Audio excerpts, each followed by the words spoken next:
Hey guys, welcome back, and today in this video we are going to look at how you can connect your Google Analytics 4 account with your Google Ads account.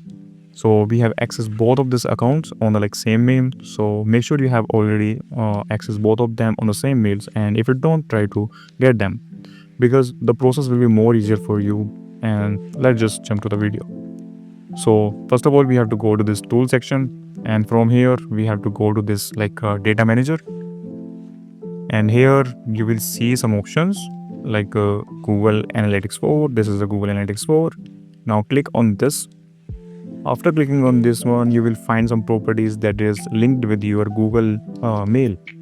So this is our properties like Google Analytics property, near conversion, and we have two options because we have set up it 2 times.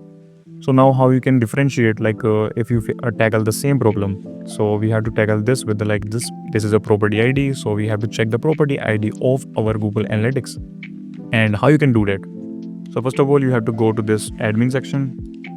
And from here you will see this property section, and you have to expand this, click on this, and now you have to click on this property details. And now it will tell you the property ID. So as you can see, the property ID contained in the last is 05, and this is the exact same one. So we have to now click on this next because it's already selected. Now click on this link option and click on this done. And now as you can see, this Google Analytics 4 is finally successfully linked with your Google Ads account. Now you can use this to create a custom audience and any type of custom type of audience that you have set up in your Google Analytics.